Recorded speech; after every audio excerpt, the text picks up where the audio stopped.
Welcome back to our channel where we share updates and untold stories about Catherine, Princess of Wales, and her royal family.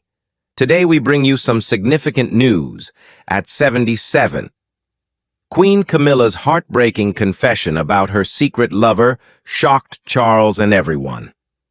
According to an insider source, King Charles and everyone else in the royal family were taken aback by Queen Camilla's heartbreaking confession about her secret lover.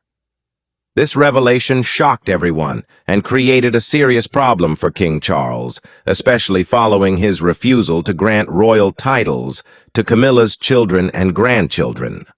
A whisper in the picture gallery. It was a muggy day in June of 2025, and the clocks at Buckingham Palace appeared to be ticking more loudly than they normally would have. A contentious meeting between King Charles III and his wife Queen Camilla had just come to a conclusion.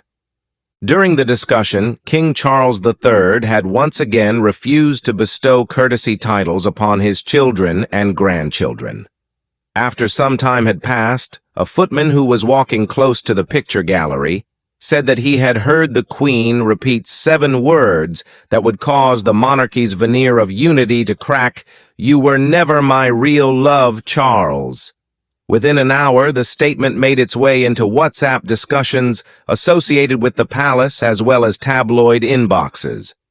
The presenters of the morning shows in Britain posed the same question by the time night fell, but they did it in tones that were equal parts terror and delight.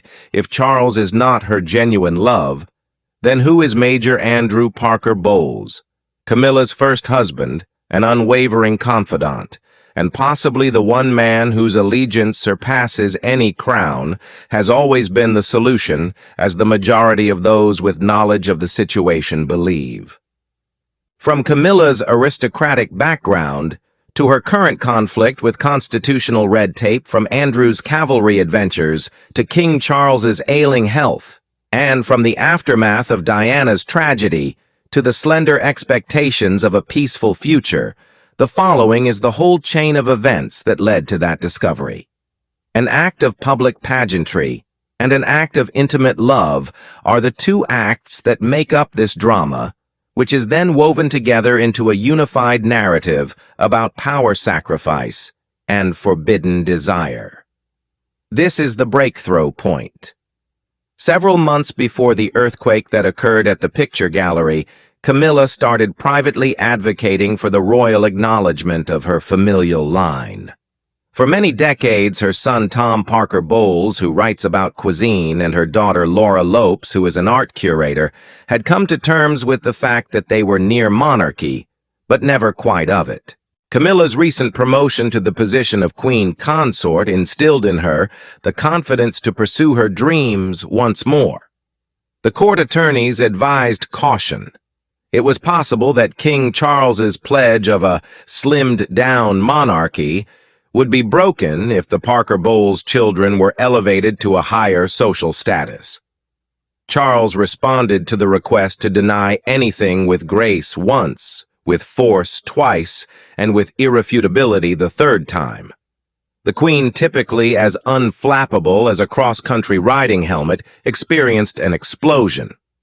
Following the event, the private secretary, who was on duty, shared the following information with a journalist. Her Majesty said something along the lines of, "I've given everything my privacy, my name, even my past, and still my bloodline is treated as lesser." It was then that she made the statement that Charles was not her real love. It was volcanic, and it was completely human. This is Major Andrew Parker Bowles. In the late 1960s, a young Camilla Shand attracted the attention of 2 princes from the social cavalry at the Guards Polo Club. The Prince of Wales, who was bashful and had ears that were too large for him, and Andrew Parker Bowles, who was a swaggering lieutenant of the Blues and Royals, were the 2 princes who gave her the attention she needed to grasp that explosion. Andrew met all the expectations of a dashing soldier during that period. He was a risk-taker whose party stories ranged from pig-sticking in India to cocktails with European princesses. Andrew was a product of the Eton and Sandhurst institutions. During the time when the Prince of Wales, who was on his way to serve in the Navy, was drifting in and out of the scene, he and Camilla danced a leisurely foxtrot of desire that turned on and off at will. In July of 1973, when Charles was missing and rumors were circulating, Andrew made his proposal. There were 800 guests from high society, including Princess Anne, who jammed into the Guards Chapel for a wedding that nobody could have predicted would have repercussions 50 years later. The triangle of love that revealed a fairy tale to the audience. Moving ahead in time to July 1981, Charles Spencer wed Lady Diana Spencer, who was just 19 years old at the time, in a wedding that was seen by 750 million people. There was a solitary camera that remained one heartbeat longer on Camilla, who was now Mrs. Parker Bowles, as she was sitting discreetly in the seats. This camera was located somewhere in the ocean of television static. After some time had passed, Diana disclosed to her friends that even on the day of her wedding, Camilla was 3 rows behind her and 3 inches beneath her skin. The next decade was marked by the crackling of phone conversations and the passing of coded messages between couriers. By 1992, Andrew Morton's Diana, Her True Story, had exploded the facade of the royal family. The public learned that Charles had never broken the emotional bond with Camilla. There was a late-night recording in 1993 called Tampon Gate that broadcast the closeness in painful detail. This audio portrayed Camilla as the Rottweiler in the headlines. Andrew reacted in the only method he was familiar with, which was to mount a horse before daybreak and ride in the direction of the barristers, ordering them to have a seat. As a joke, he said, "There's no point in flogging a dead fox." The Parker-Bowles marriage was formally dissolved by the year 1995, and 11 months later, Charles and Diana announced their divorce. Many people anticipated that Andrew would make a profit out of his humiliation. Instead of that, he took his children to Highgrove for the holidays and used his cavalry humor to alleviate the tension that was present at social functions. Camilla'S exile followed Diana's death. The public's sorrow became radioactive after the death of Princess Diana, which occurred in the Paris tunnel disaster in August of 1997. Camilla retired to Ray Mill House in Wiltshire, severing the phone lines and locking the dog gate. Only one visitor, Andrew, disregarded the public relations restriction. Camilla later said that he kept the ghosts outside the drawing room door because of his arrival, which was accompanied by claret gossip and a stoic calm. For a period of 8 years, the two individuals maintained a relationship that to some seemed to be the gentle blossoming of a dormant passion. However, to others, it was the conclusive evidence that love had never completely departed. Mark Bolland's rehabilitative masterclass is a masterclass. Charles made the decision to employ communications expert Mark Bolland in order to combat the tidal wave of public criticism. The photo-op operation, known as Operation Ritz, which took place in 1999 and featured Charles and Camilla leaving a birthday party together, was the precursor of Operation PB, which included soft profiles and excellent broadsheets, and eventually Operation Approval, which was a staged encounter between Camilla and Queen Elizabeth II. The announcement of Charles's engagement to Mrs. Camilla Parker Bowles was made by Clarence House in February of 2005, even though it was the final risk.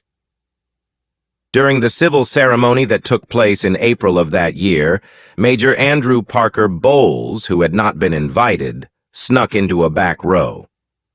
"Good manners never retire," he said with a smile in response to a reporter's question on why he was there at the event. Those who observed closely claim that Camilla expressed gratitude as she passed by. She is the queen of quiet radicalism, lady of the royal family. On her way to public duty, the Duchess of Cornwall, who would later become queen consort, used the technique of a seasoned horsewoman. She sat deeply, maintained a solid grip on her hands, and allowed the agitated masses to exhaust themselves. She chose topics such as osteoporosis, domestic abuse, and literacy that previous royals had shied away from. A live bone density scan was performed on her. Survivors of sexual assault were given her wash bag kits, and lockdown Instagrammers devoured the reading room book club. All of these events took place on television. The polls began to move gradually. Camilla'S favorable rating increased from a meager 21% in 2005 to 38% by the end of 2024, according to YouGov's tracking of the growth. Millennials who were brought up on Diana's narrative cooled off, but did not forgive in spite of the fact that they thought her memes about rescue dogs to be lovely. The sources inside the palace say that Andrew was the one behind that resuscitation. One assistant confided in another, "He's her compass." While Charles is the crown she wears, Andrew is the one who keeps the map upright. In addition to the lingering question of blood coronation is also discussed. By putting Queen Mary's crown on her silver-streaked hair, King Charles III crowned his wife Queen Camilla on May 6, 2023 at Westminster Abbey.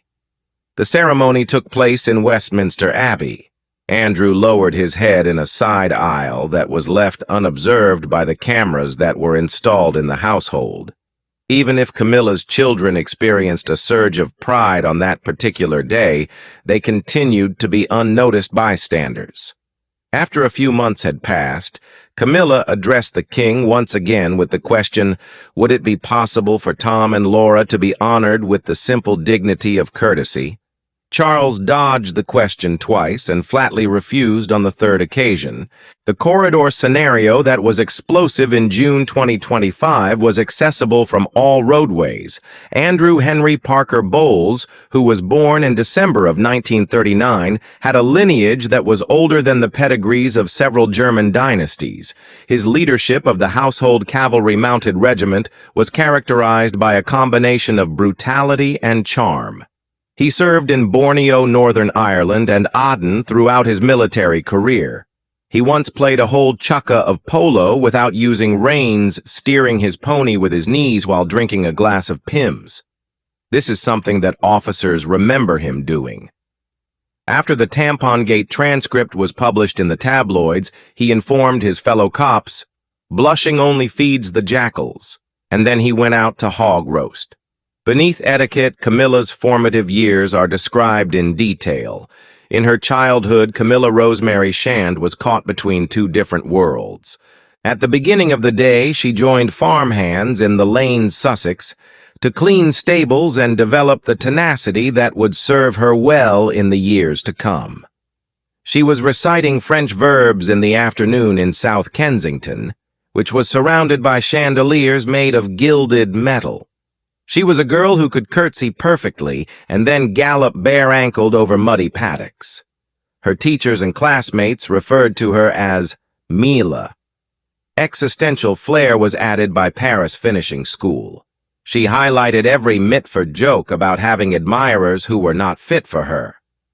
The dual teachings that she learned, discipline in tweed and rebellion in couture, would eventually combine to form a queen who was ready to advocate for unpopular causes without resorting to an extravagant theatrical display. Both a strategy and a calling, charity is both. Camilla became the president of the Royal Osteoporosis Society on the occasion of the passing of both her mother and grandmother, both of whom had suffered from brittle bone disease. In 2023, she debuted a ribbon exhibit in which each strand represented a fracture that had been averted. She also collected millions of dollars, persuaded skeptical general practitioners to embrace early screening protocols, and solicited money. Literacy. The reading room was born out of the pandemic lockdowns, and it has now expanded from an Instagram account that Camilla curates to a full-fledged nonprofit that hosts its very own Chatsworth Literary Festival. She is referred to as a queen who actually reads the books by the many authors. The Camilla'S Wash Bag Project distributes 45,000 toiletry kits to survivors of domestic and sexual violence who are leaving police stations. These kits are intended to be given by the year 2025. The system is credited by police commanders for increasing the number of reports received. In 2024, Princess Anne bestowed upon her an honorary degree in literature in recognition of her triple-threaded advocacy, which also resulted in the cultivation of relationships across the ideological spectrum. A Sussex shadow-palling and public moods are all discussed. The image of Camilla was perched precariously on a precarious ledge by the year 2025. She was revered by many people over the age of 50, tolerated by younger people who watched the crown continually contrasted to Diana, and scrutinized alongside the transatlantic issues of the Sussexes. Any indication that she placed a higher value on Andrew than she did on Charles posed a severe danger to the fragile peace. Prince William is said to have warned advisors, "The monarchy cannot survive as a soap opera." Prince William made this statement with the intention of avoiding generational optics. Nevertheless, he recognized Camilla'S importance as a mentor to Catherine throughout the duration of the Princess of Wales's fight with her health behind closed doors. Tug-of-War Constitution Meets Heart is the title of this book. Lawyers are in agreement that the only way to extend royal styles is via letters patent. Nevertheless, courtesy titles such as Baron and Viscount continue to be the privilege of the sovereign. Despite this, there is little political appetite for the extension of peerage. On the grounds that it was constitutional origami, the Cabinet Office rejected a proposed solution that would have granted non-hereditary baronetcies to Tom and Laura. Charles is concerned that the new honors might incite a surge of Republican support in advance of the vote in Australia in 2026. Camilla recognizes the need to make a long-overdue gesture to youngsters who have been subjected to the crossfire of the tabloids. Numerous marriages have failed in the past due to the gap that exists between principle and appearance. Regarding King Charles's health and Camilla's urgent situation, the year 2024 was dominated by cancer monitoring, and Charles was obliged to return to the hospital overnight in May of 2025 due to a slight infection. A consort is seen reading briefing documents at 2 in the morning. A dog-eared cookbook containing Tom's recipes is placed next to the king's organic porridge, and Camilla's retinue describes the situation. According to the opinion of one of the courtiers, Camilla'S psychological life raft is the title dispute. She is terrified that time will run out before her children are secure, the courtier said. The impacts of global ripples. The outburst made by Camilla was used by Republicans in Australia to imply that the monarchy is still a medieval family business. Columnists from Canada analyzed the triangle of Camilla, Charles, and Andrew in search of indications of hypocrisy on the part of the institution. Andrew's 1970 polo tapes are spliced together with Camilla's coronation footage to Fleetwood Mac's Silver Springs, and Major Parker Bowles is recast as the ghost lyric that Diana once inhabited. TikTok edits were used to create this project. Grandchildren who are not yet grandparented.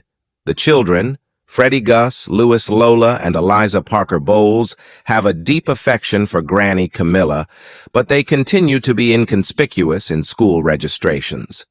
The only exception to this is when their classmates sometimes inquire, "Is your grandmother the queen?" The playground is a source of concern for Tom, while Laura would rather remain anonymous.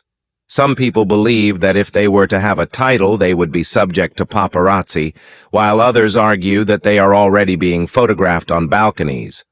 Why would one want to forgo politeness honors if they would bestow dignity? Catherine's counsel. William experiences a dilemma. While protecting the harmony among the family, Prince William must walk a tightrope in order to uphold the monarchy's commitment to shrink in order to live. Having just entered remission, Princess Catherine has expressed her desire for compassion, saying, "Your stepmother fought a war none of us chose." According to experts, however, any peerage for Camilla'S branch may potentially feed conflicts amongst the Sussex family about the HRH status of Archie and Lilibet. There is a conflict between emotional logic and institutional calculation. This is Andrew's code of silence. During the early morning hours in Wiltshire, Major Parker Bowles had the habit of riding a chestnut hack, checking his pheasant feeders and waving off photographers. Upon being questioned about whether Camilla had in fact referred to him as her real love, he responded by saying, "Loyalty is a long game, old boy," before nudging his horse into the mist. Friends demand that he retain a single image of Camilla on his writing desk. The photograph was shot at an Ascot ball in 1972, and it shows the future queen wearing a flowery gown with her eyes lighted with a secret that only they shared. There are crowns, compassions, and hearts that are uneasy. In every monarchy, the weight of a crown is measured not just in carats, but also in human cost. This includes the loss of friendships, the inability to maintain privacy, and the postponement of fulfilling desires. Whether it is a footnote in royal chronicles or a fracture that affects public attitude, Camilla'S whispered revelation that Charles was never my real love may still prove to be significant.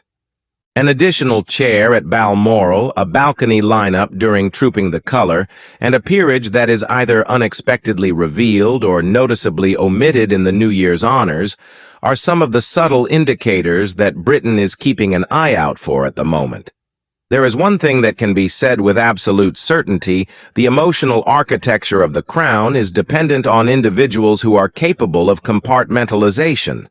Andrew has mastered commitment without ownership, while Charles has recognized that ruling sometimes means coming second in a secret hierarchy of feelings. Camilla has learned to love a king, while still requiring the steadying presence of another man. Each of these individuals has perfected the art of love. Regardless of whether courtesy titles are used to soothe strained loyalties or to spark fresh debates, the more fundamental conflict remains an ageless one. Under the same crown, is it possible for duty and desire to coexist in a genuine sense? The decision is up to history, the opinions of commentators, and an internet community that is always ready to pounce on any palace rumor. But there is one reality that remains: as long as crowns are hammered for mortal heads, the brilliance of those crowns will also disclose the veins of the human heart that are concealed from view. Thank you for watching the video. Please let us know your thoughts, and goodbye for now.